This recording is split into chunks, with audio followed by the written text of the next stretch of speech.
Welcome, everyone. This is Rich Berliner from Connected Real Estate, and we're here today going to talk about landlord-driven private LTE using CBRS, but we're going to wait one more minute to let everyone load in, and then we'll begin the webinar.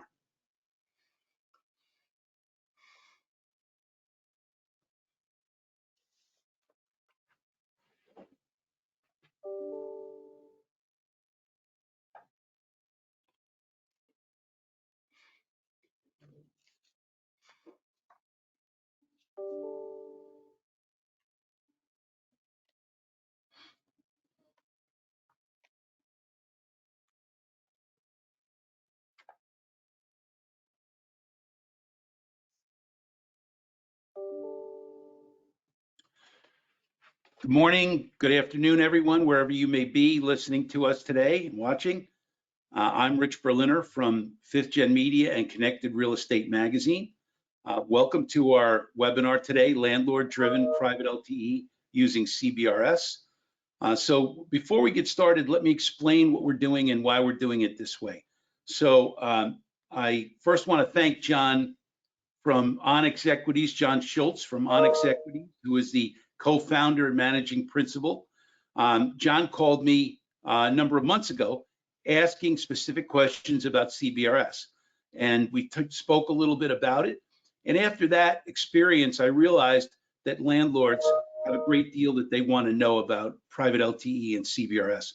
So what that conversation spawned was this webinar, bringing together Jon to ask the questions and an esteemed panel of experts to answer his questions. So Jon, I thank you very much for teeing this up because it all came from your giant brain. And thank you for all of the rest of the panelists who are our sponsors today. Brendan Delaney from ANS Advanced Network Services, Oren Binder from OnGo, or the CBR, formerly known as the CBRS Alliance, and Jim Jacobellis from Geoverse. Thank you all for being here. So Jon, just a couple of housekeeping items before we start the webinar itself. We're going to take questions from the field, and please, if you have a question, we'll do everything we can to answer them. But if you have a question, please feel free just to use the GoToWebinar panel, and you can ask your questions, and they will be relayed to me. We are recording this, and we'll publish this within a few days, and everyone who signed up will get a copy of the recording here, including we'll put a link to a new piece that Oren and his organization, the OnGo Alliance, has put out called CBRS for Dummies, which I think is a very worthwhile piece to read. And if you'd like more information, you can go to Connected RE Mag or the websites of our sponsors, ANS, OnGo Alliance, and Geoverse. So Jon, the floor is yours. Please feel free. And thank you again for coming up with this idea. Well, thanks for having me. This is terrific. You know, I wish this wasn't on Zoom or GoToWebinar, but it is. And hopefully next year we're doing things like this in person. I can't tell you how much I miss that. But here we are, and what an amazing turnout. Also, what a great panel. I mean, I've met all of you and knowledgeable, and I really believe these were the right people to actually navigate through this seminar. So we actually have real take-home value. Technology moves fast, it's complicated, and if you look at what COVID has done, it has amplified what technology is going to have to be in buildings, both on mobility, health, and wellness, and all the new amenities that we're going to have to think about to try to bring people back into these buildings and be successful. So Oren, I'm going to start with you. So anyone who knows me knows I cannot stand acronyms because I got to go look them up on Google when people are talking to me, and I don't want to have to do that. So my first question to you is, what is CBRS? What does it mean? And is it a technology? Is it something else? Give us a feel for what this new technology or service or what you're going to say can offer to the landlord. Okay, I'll try to give you my best answer without using acronyms after we get rid of CBRS. But CBRS is Citizen Band Radio Service. That's a name given it by the government. And let's get straight into it, what it is and why really people should care about it. And bottom line, it's a new opportunity for property owners to have their own high-performing, secure, private wireless network. And where is this coming from? Why is this new? And like, where did this land from? Basically, the government identified a large chunk of premium mid-band spectrum that was originally allocated to the DoD. And years ago, they used to, like 40, 50 years ago, they used to throw large chunks of spectrum to different entities. And so they took this mid-band spectrum, gave it off to the DoD, and the military was using it. But today, they're extremely underutilizing it. They're not even using like 0.5% of all this spectrum, this valuable spectrum that's out there. So what they decided to do, instead of bumping them off the spectrum and then throwing it over the fence to the highest bidder, which they do sometimes, the FCC, they decided in this case to drive innovation and make it available to everyone. They literally called it the innovation band. What it does basically, it gives property owners the opportunity to have their own 4G and 5G private networks without needing to actually buy spectrum. Just to give a sense of when I keep talking about spectrum and mid-band spectrum, the adjacent spectrum, which is called the C-band, and it's not exactly equivalent, it's a little bit more, and you could use it for higher power, but it was just recently, weeks ago, auctioned off for over $80 billion to the operators mostly.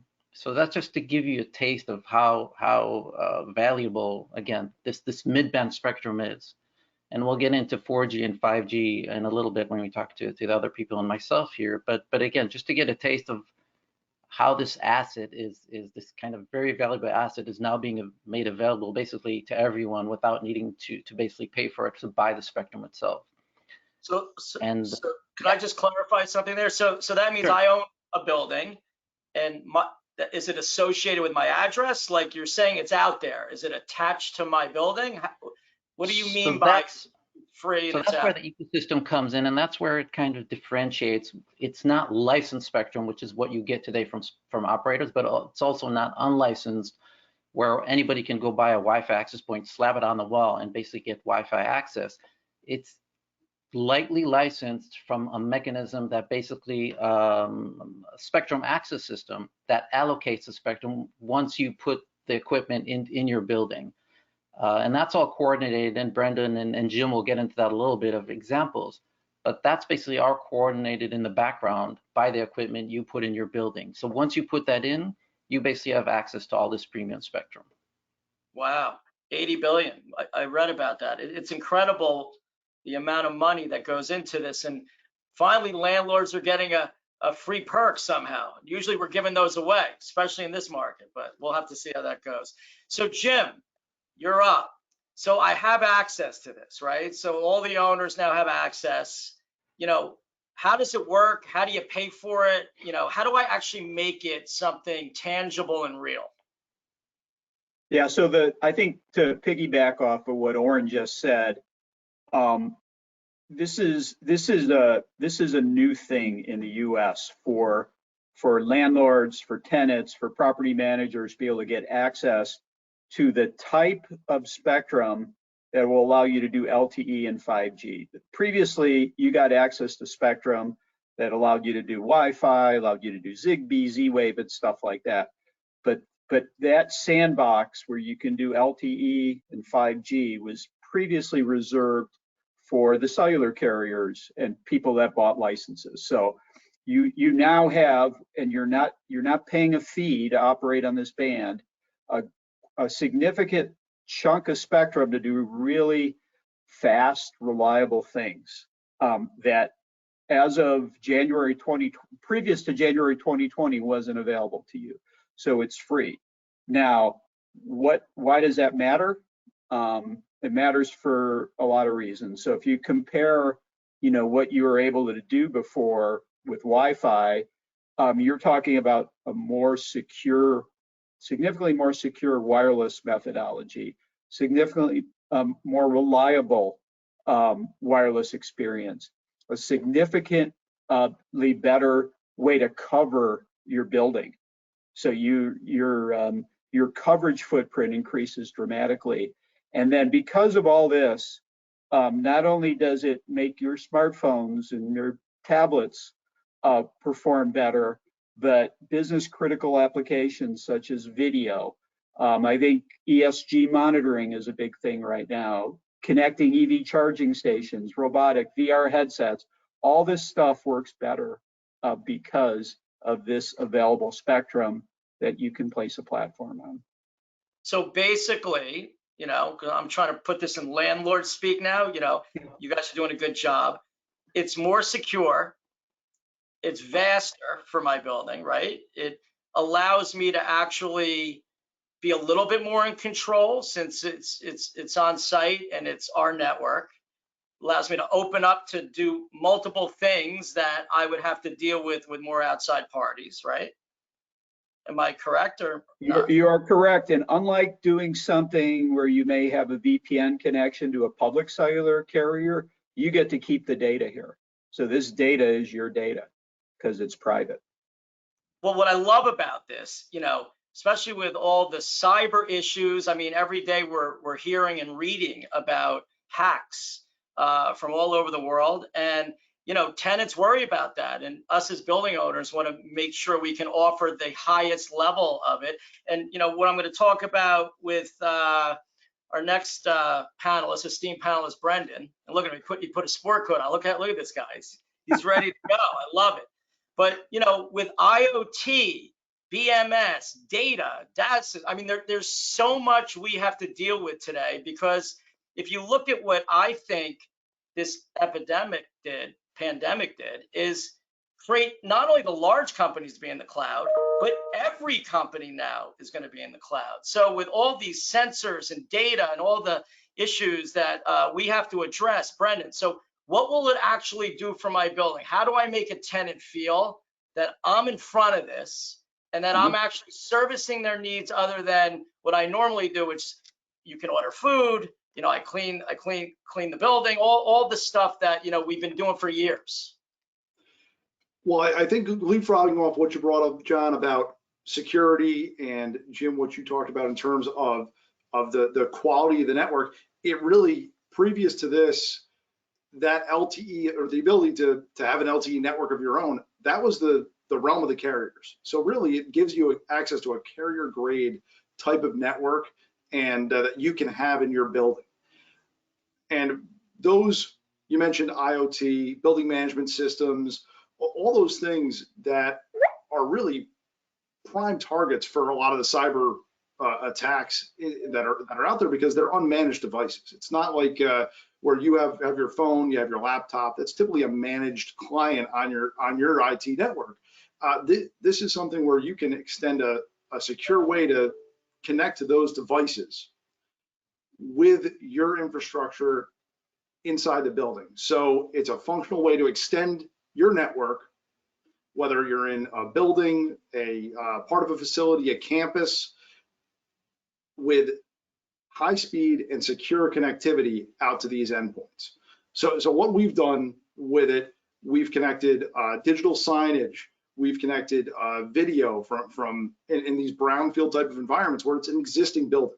So if you're going to be putting up a new kiosk for entering the building, we at our headquarters, which is a multi-tenant office and warehousing facility, we have intelligent human body monitoring at the entrances. We were able to deploy that and backhaul it on the private LTE network without having to deploy new physical connectivity there, because there was already power.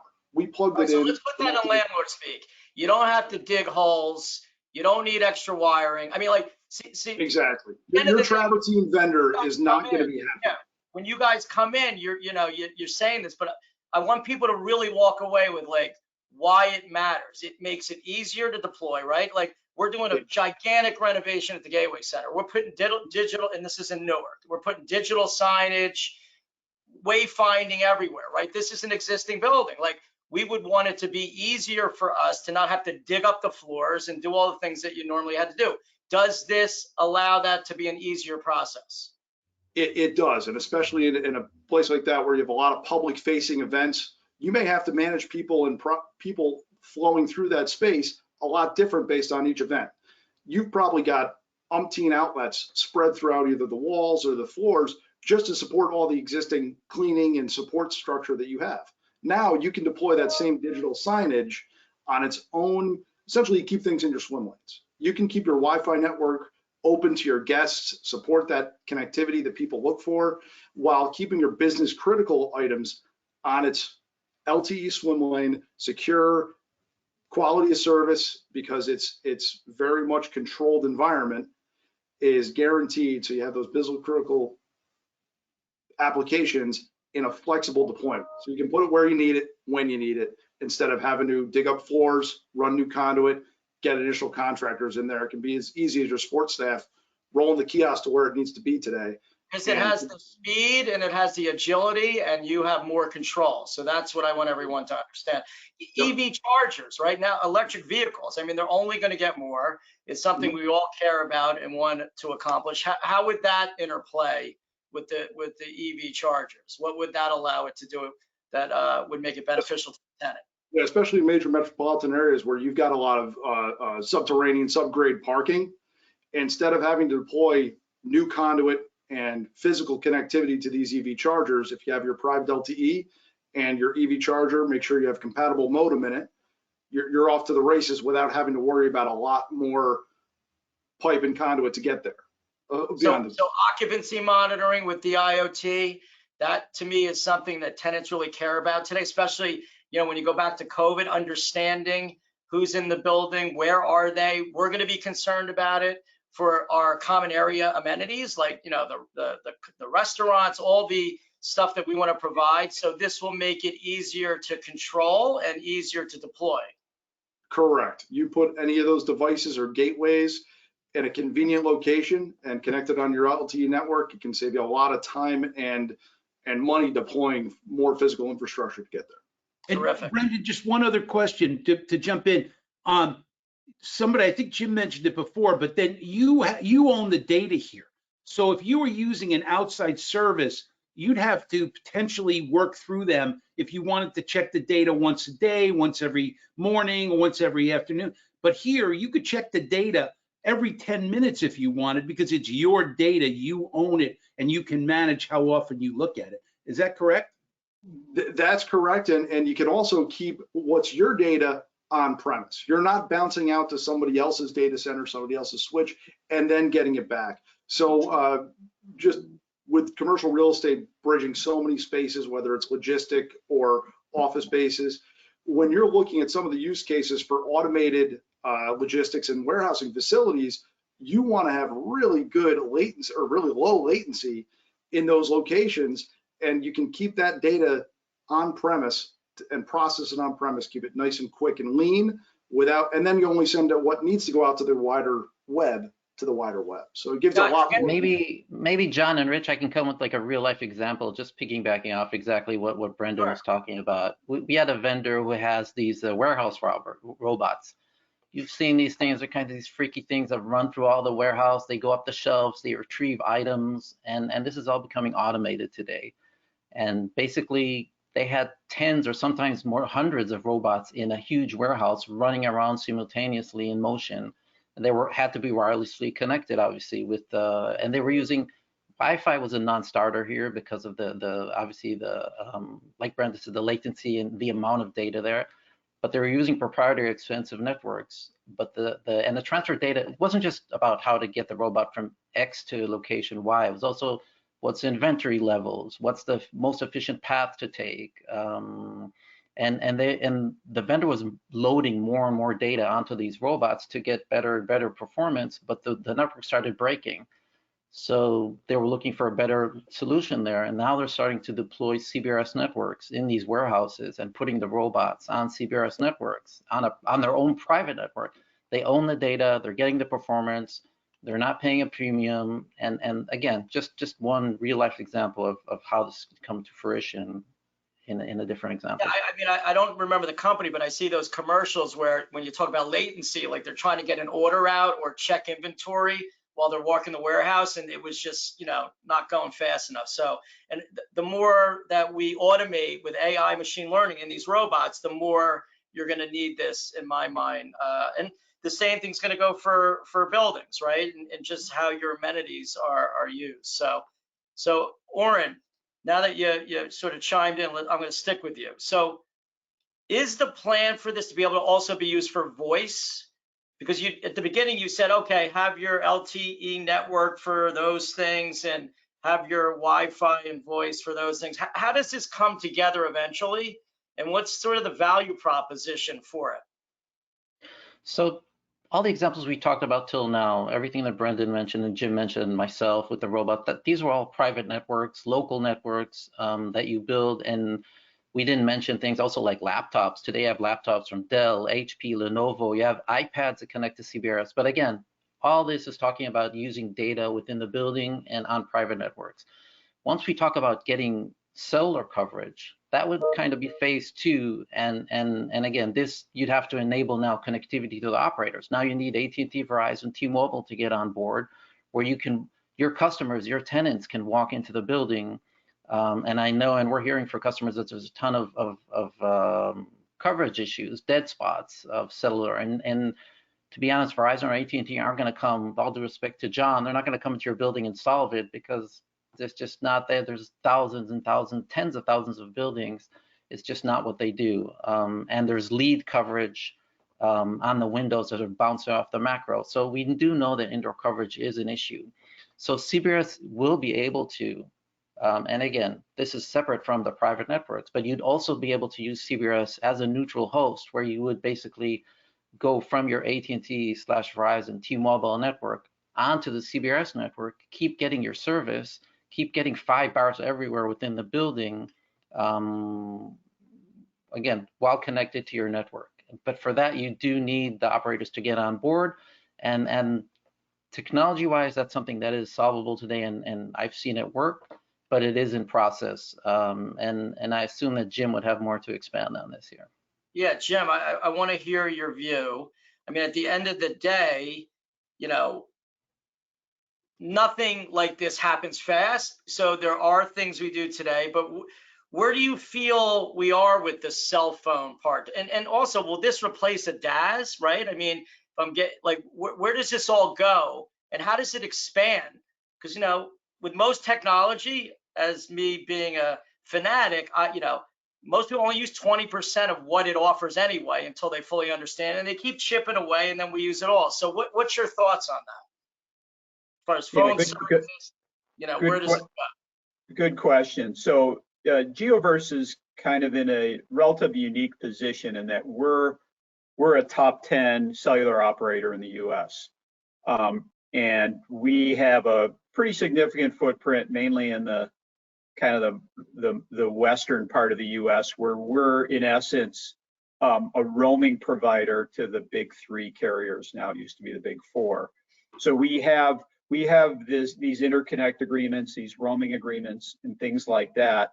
And because we made a strategic decision to share some of those resources for private use, landlord tenant use in their facilities, we're able to create an experience using this spectrum that we're all talking about for smartphones, whether it be Android, iPhone, even tablets, doesn't matter, today. And right now, I think you have to work in the kind of the domain of, it's available for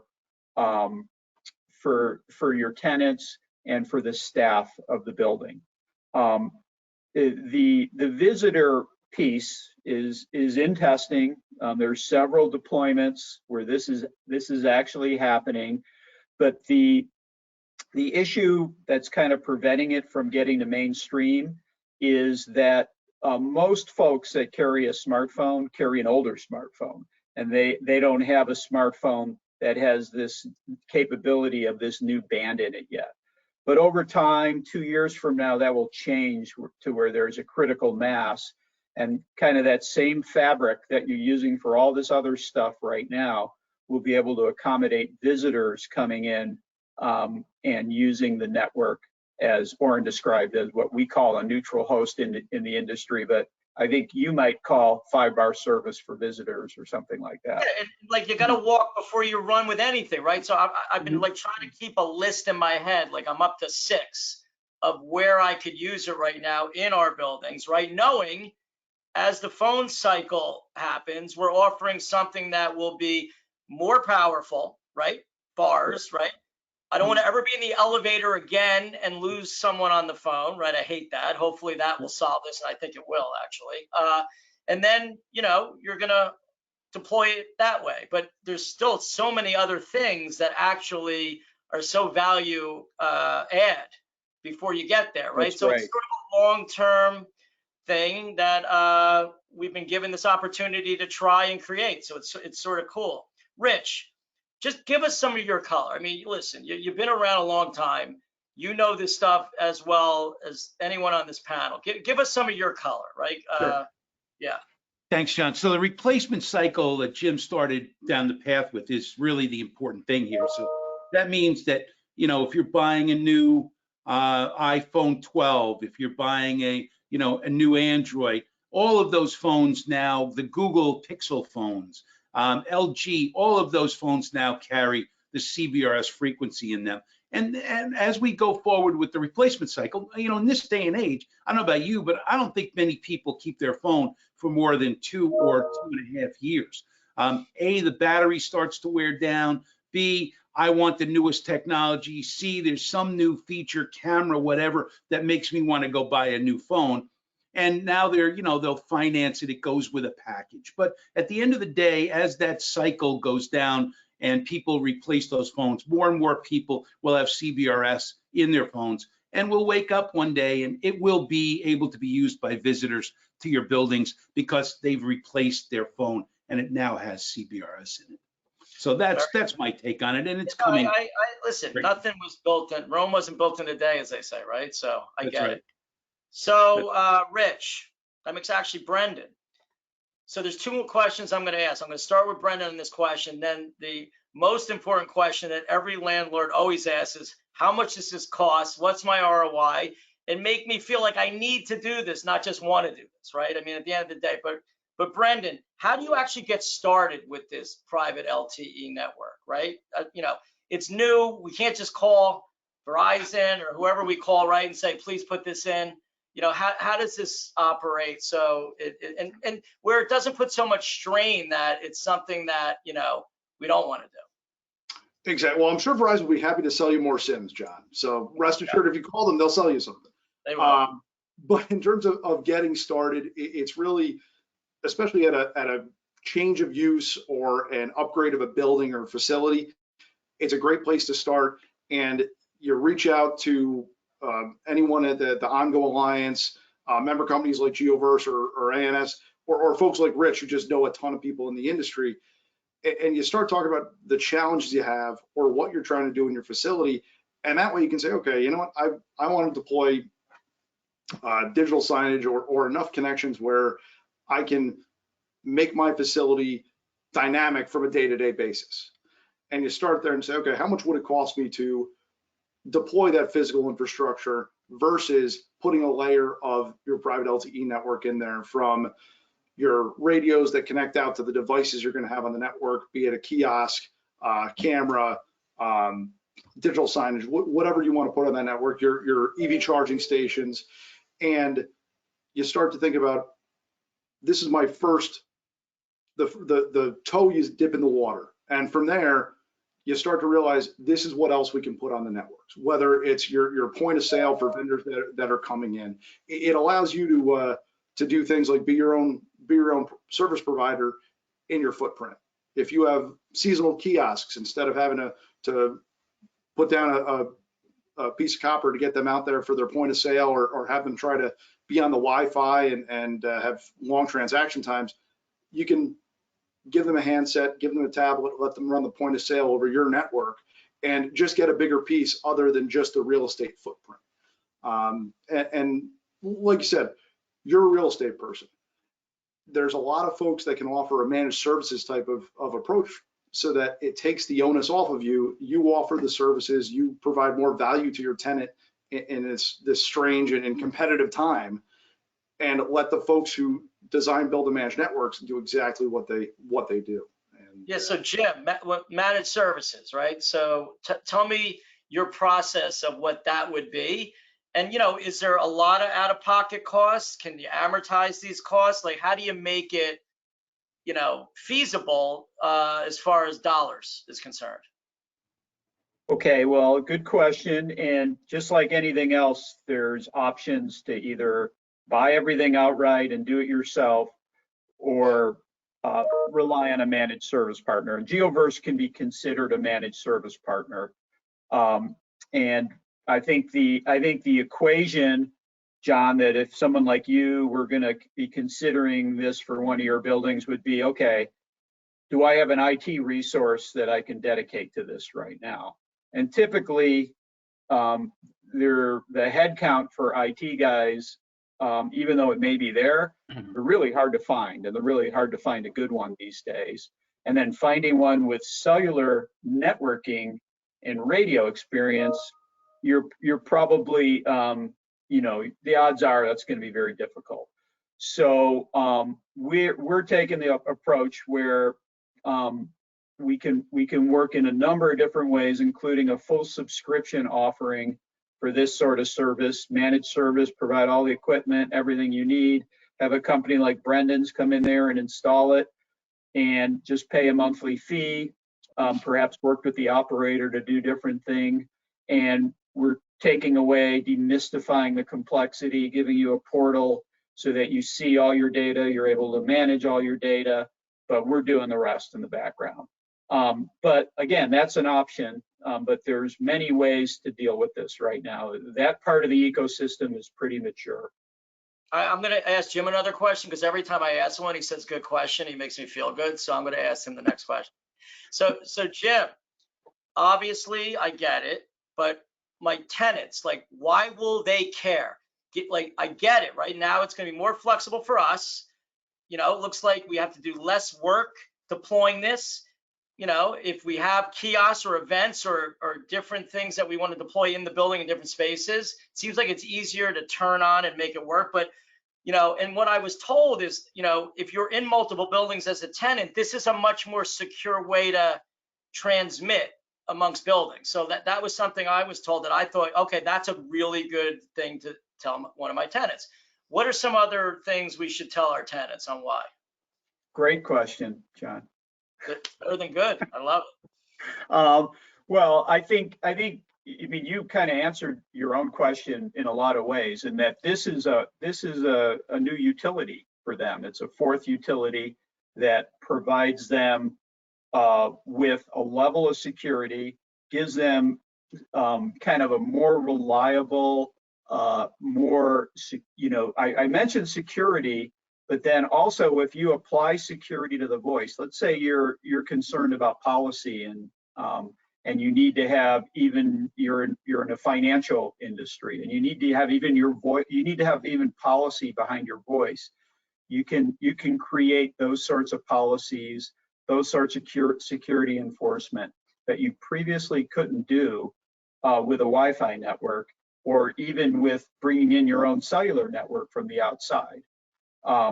But if you go, let's say you go down the warehouse, let's say you're a just-in-time manufacturer, you're in warehousing, and you're bringing in some of the robotic things that Oren talked about, or you're now, because the world is paperless, you're using VR headsets instead of carrying around floor plans and things like that.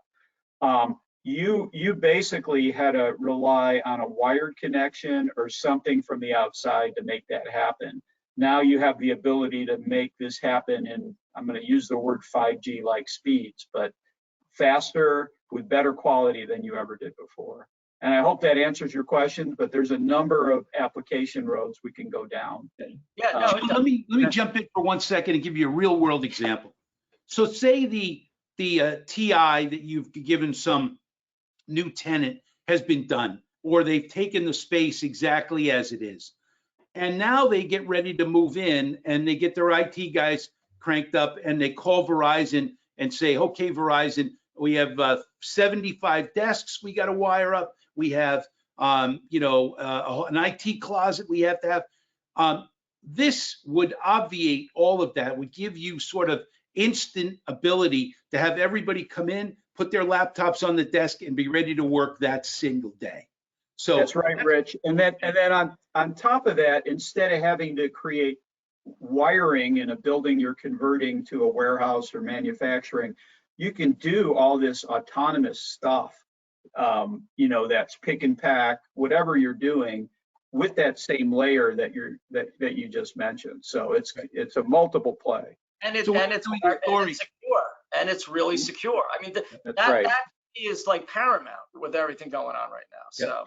So we were and also to doing a story leapfrog for this. off Go ahead, Brendan. one quick thing to leapfrog off, in a manufacturing environment, you don't even have to have the automation to see some value here, because we deploy infrastructure. We've recabled manufacturing spaces, and the cost to retool that, when especially today you need to be flexible to change with the times and deploy new equipment and recable, you can save a fortune by being able to do that dynamically, and you have to worry less about a fork truck or something running into a jack and destroying your infrastructure and having to wait for somebody and having a line down for something as silly as that. So it's even beyond just an automation play or that forward thinking automation. It can have a real impact for manufacturers today that are not automated yet.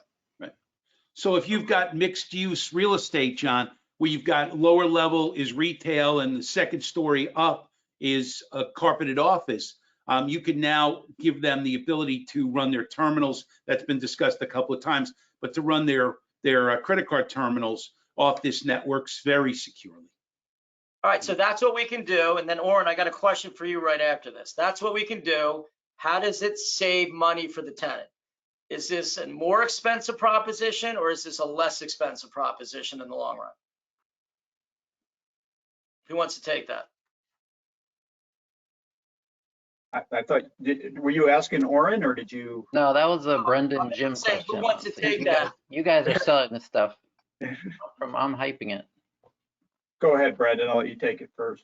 I think it allows you to offer an ease of use and ease of deployment for your new tenants as you bring folks in. If you're the one-stop shop for these things, you can leverage some economies of scale for them by being that single point of contact. It avoids them or decreases the number of vendors that they'll need to bring in as they move into your space. So it lowers the bar of entry of moving from wherever they may be and established to your space as a And landlord. what about monthly costs for the frequency? Is that cheaper? Well, the frequency doesn't come with a cost. That part is free. But I think the way you got to look at this, John, is you got to say, okay, where is Wi-Fi not good enough for whatever application that is? And if you have a high-speed Ethernet or a high-speed fiber deployment, can this replace that high-speed fiber deployment? And then getting your phones and other devices to work on it is kind of the triple play, if you will, for what we're talking. Will this ultimately replace DAS systems or no?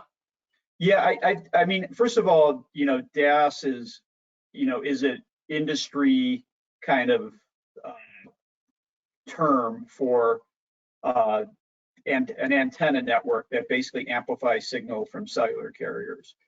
The traditional DAS, the Cbrs network can pencil out as low as in the 70 cents a square foot arena, where I don't know, Brendan, DAS, but by the time you're done with DAS, it's significantly, probably close to $3 a square foot in that neighborhood, to high twos in there. A lot depends on your use case and where you're at. So, Gotcha. So I think there'll be buildings that traditional DAS and CBRS will coexist, because at the end of the day, this could be capacity for carriers. It could be a lot of things. Gotcha.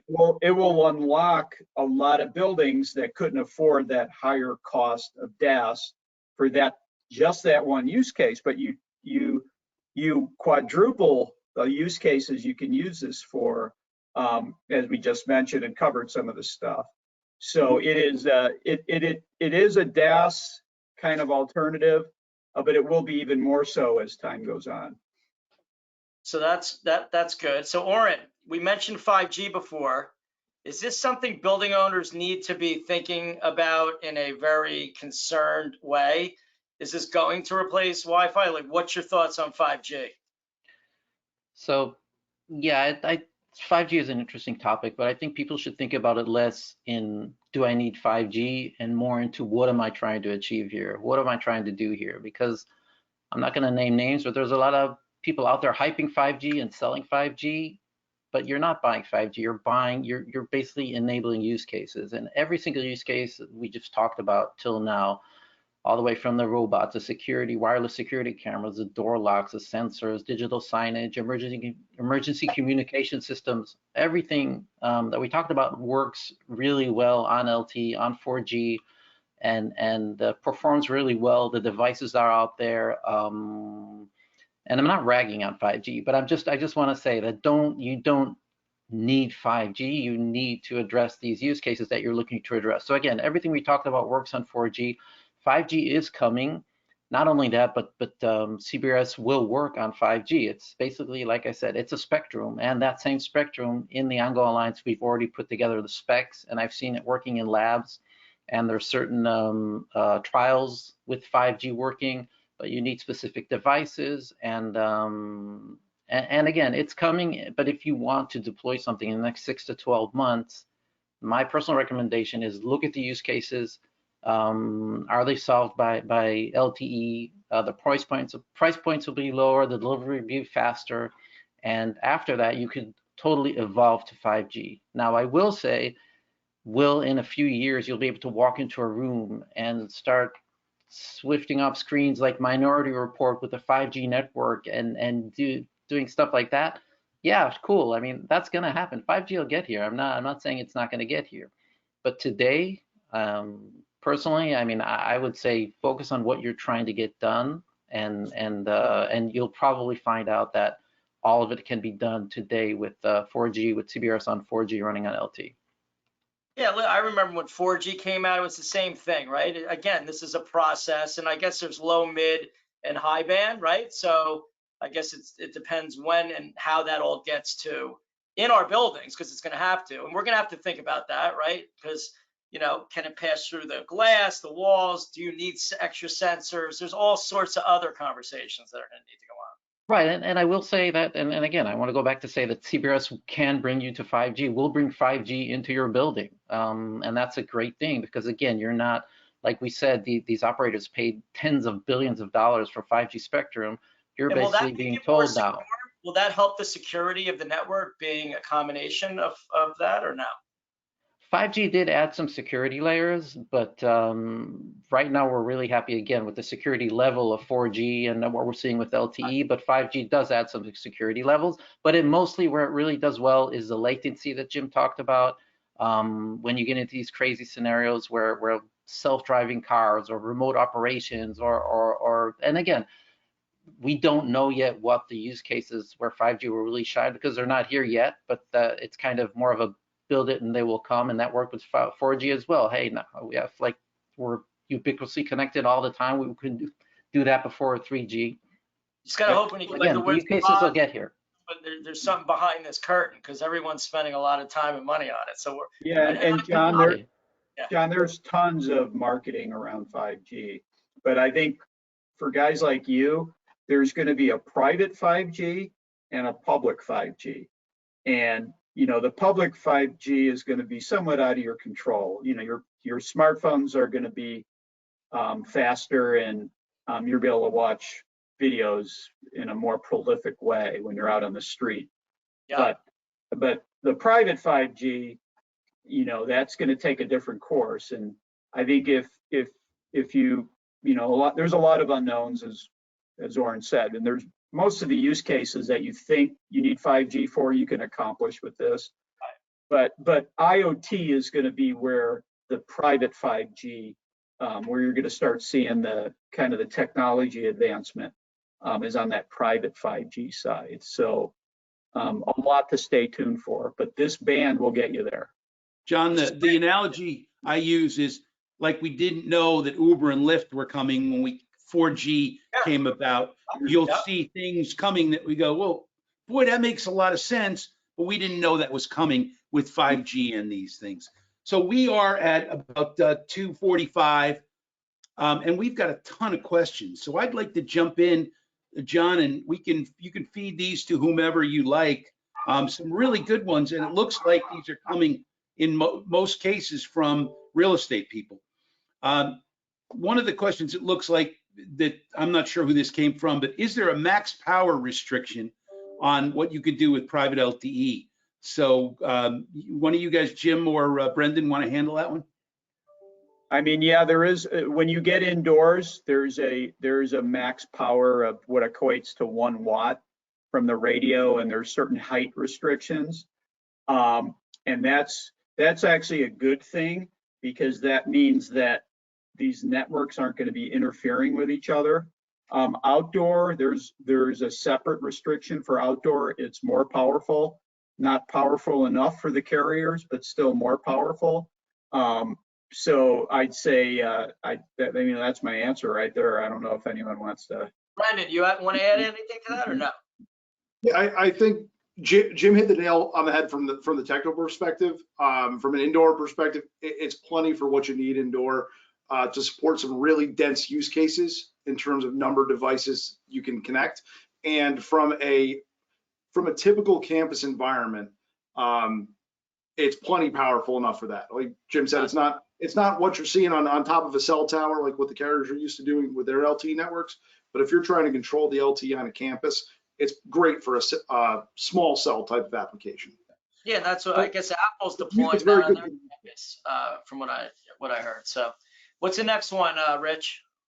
Do most users today support private LTE native, or do they need to add a dongle? I don't know if you mean user, probably devices. Let's assume that he meant devices here when you want to connect a device. So right now we're looking at over 200 different devices. We've seen that support, and like I said, we have all these laptops coming off, but the typical laptop that people are working right now at home, if it's not the latest one from Dell or Lenovo, it probably does not support right now Cbrs. But again, we're getting more and more. Like I said, we have 200 right now, more and more coming out. Like you said, the new iPhones, Google Pixels, Samsung Galaxies, LGs all support Cbrs. If your device does not support it, yes, you would need a dongle. A USB dongle would work to basically enable that radio band. What's cool here is this is basically I'm trying not to say the acronym, but a 3GPP and LTE. It's basically a standard LTE band here. So you're adding a band 48, it's called. And so it's a stand. All you need to do is add that band and give your device access to that band, and you're good to go. But I don't want to oversimplify it. You will need, in some cases, a gateway or a dongle to get access to it. But hey, Rich, so the newer laptops that are going to be coming out, you're going to start seeing laptop. And I think this is where this question was. It was a dongle. Right now, most laptops don't have this capability, but I think some of the newer ones are going to have it, including Dell's. The Apple iPad has it. A bunch of Android tablets have it. And one of the really big use cases right now is providing students on the other side of the homework gap with a hotspot, so that they can do homework. They can get broadband. And so the school districts and the cities that are doing this and using CBRS to do it are actually providing the students with not only that laptop, but the little hotspot. And most times it's not a dongle, it's a little like MiFi device so you get Wi-Fi out from the computer to there and then back, but you get that strong CBRS signal to send to the student's house. And in my work with discussions with T-Mobile, I think they've got a device from Inseego, a MiFi device that actually does have CBRS. So, yeah, but that's exactly. That's Jim, I'd like to stay with you for this. Can you discuss carrier roaming onto and from CBRS? Will UEs require dual SIMs to operate on commercial network and CBRS network? This is a lot. Well, how does one network to another? Right now, Geoverse can do this in either a single SIM mode or a dual SIM mode, is the short answer. But Geoverse is unique in that we're not unique, but we're different than someone putting up a network by themselves, because we have that carrier code we bring along with it.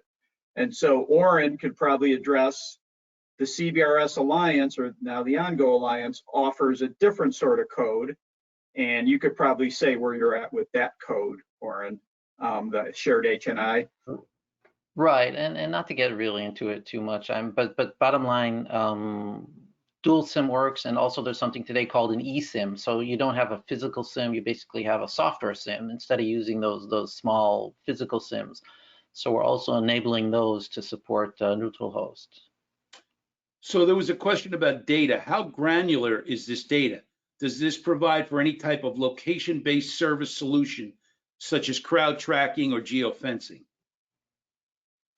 Well, yeah, I mean, the beauty of a network like this is it's private, and you can integrate APIs from third-party applications into the network to do that kind of thing. And Brendan, I don't know if you have any of those in deployment right now, any geofencing, but one of the areas that we're seeing with geofencing is on construction job site, where you want to make sure those tools don't leave the site, so you kind of geofence the tools and that sort of thing. But as indoor starts opening up, you'll see more and more of these sort of application layers come on top of this. It's sort of cool. It's like Salesforce in the App Store, or Apple phone Right. in the App Store. I mean, it's unlimited, right? I mean, when you really think about it, and that's why I think it's important for your industry to be use case oriented. Because at the end of the day, like as an owner, I don't know what you know. Unless you tell me why and give me a use case, it's hard to make a decision on why you need it. So, and I think you've done a tremendous job in that today. Is there more questions, Rich, from the crowd? Plenty more, John. People were really interested in what we had to say here. So this one is interesting. Please explain two-way radio communication option. In other words, in a hotel setting, can I use this as a panic button for the maids in that situation? How would that work? Brendan, you want to take that? Yeah, did someone from Geoverse ask that question? Because we happen to have an application or an installation where that's going on. So, I don't think that was Tony this time, Jim. To show in the audience. So we have installations at hotels combined with casinos, and they call housekeeping back of house services. And one of the applications that's being used is not only for this push to talk radio element that you can use over this, but also there's an application that allows the maid to press a panic button if something's going wrong. From that same application, you can also create a situation where, let's say, the maid is speaking one language and the manager is speaking another. They can translate that language from one language to another with this application. So they call that back of house applications. That's interesting. That's a really interesting use case. So Brendan, maybe you want to take this one. The question is, can this replace cable internet provider cabling to the rooms, and is it all handled in the entrance room? So in other words, I guess what they're asking is, could you do streaming in a hotel using this network? Yes. Yes, you definitely can, but kind of leapfrogging a little bit back to the question Jim just addressed, and also what John was asking about use case specific, that's one where the imagination that the integrator has, as well as the owner of the facility has, that's what limits you there, because it's all API driven. It's all about the creativity you want to bring to market to solve the problems you're seeing, and one of those being that streaming service. So to a degree, it can replace the hard infrastructure going into the room to the TV, or a lot of these newer hotels have smart infrastructure, whether it's a tethered tablet there to help control your smart room. There's a lot of neat stuff that's being deployed in these scenarios, but yeah, it can severely decrease the infrastructure costs of deploying wired infrastructure throughout the facility. So you enter your head end. That's essentially the last place that the two-room cabling goes. Everything else is to your private LTE radio network, and then it's an air interface to whatever device you want to put on, whether it's streaming devices, whether it's the use case Jim referenced, point of sale for for your food and beverage folks. So it really allows you to keep everything on your network and let the guest network do just what the guest network needs to do. Yeah, and Brendan's given you an example from a hotel, but where we're seeing, I think where that question was, can you basically become a WISP for a multi-tenant facility? And where we're seeing that play out with CBRS, wireless ISP. So replace service provider. service provider, someone that provides you high-speed internet. So Thank you. so No acronyms. Yeah, I know. But Oren started with 3GPP, so I thought this was. You didn't. I had to stop. So where we're seeing this play out, Rich, is if you're familiar with older apartments, which you're probably not in New York City and more the garden style, the ones built like mid-90s or before don't have fiber going to all these buildings, and so they have a difficult time getting. And most of the tenants in those buildings aren't even cable subscribers anymore. They just want to use the internet. So they have a tough time getting an internet connection. They have a tough time, getting a lot of things that we take for granted. And you can't, those buildings aren't wired that way. So we're seeing a move to use CBRS as the connectivity link to enable not only high-speed internet service, but also create amenities that are more available for more modern buildings. But you can use CBRS for that. You can use it to put in surveillance cameras on the property and that without ripping up the concrete. So again, it's like a shot spotter. In other words, all that stuff in these older buildings that didn't have fiber coming to them. And frankly, the fiber providers aren't interested in going into these places and ripping up the concrete and doing what they need to do unless they have to. So that's where we're seeing that play out. So it's good. So Jim, just to go back to one of the things. It's good. It's good for cord cutting. That's right. That's right. Right, Jim. This plays off on one of the things you answered before with the hotel, and but is in your own office building. Can SIP extensions be used to utilize each person's cell phone? So in other words, you can make the cell phones of the tenants be a spot on the PBX in that setting. Right. You can use their cell phone, and this is, I talked about policy before. Instead of having a desk phone, you can use that cell phone as your PBX number as well. And so you can do that today. And if you're in a situation where either you have policies you need to enforce down to a voice label or just a convenient thing, that's one of the things CBRS, and you don't have to do an app for it. You can use a native dialer that's available on the smartphone. So the way these offices, Rich, hold on a second. The way these offices are going to get redesigned for post-COVID, that seems like an interesting thing to have, right? Because you're not really going to have a desk. You're going to have more collaborative spaces. So that's that can play right into this. Right. So we're going to go. And Brendan's an expert on this too right now. So we're going to leave this with a high five to Oren here. Someone asked, is there a document to give us full understanding on what you gentlemen are presenting? And I'd like to suggest that in the document we will send out with this video and audio portion, we will be sending out the Cbrs for Dummies that the OnGo Alliance just put out. Everyone will get a copy of that. And we are now just about out of time. So I want to thank first and foremost Jon Schultz for poking me and getting this going. Jon, you did a wonderful job today. I hope we answered your questions.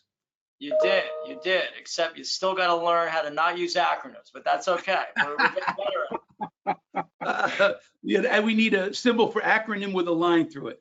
So thank you to all of you who sponsored today. Brendan with ANS Advanced Network Services, Oren with OnGo Alliance, and Jim with Geoverse. Thank you all for participating, and thank you all who listened in today. We had a great crowd with us today, and thank you again. All of you will be getting this within 48 hours of this broadcast, and we are done now with the webinar. Thank you for attending. Thanks for having me. Appreciate it. Thanks, everybody. Thanks.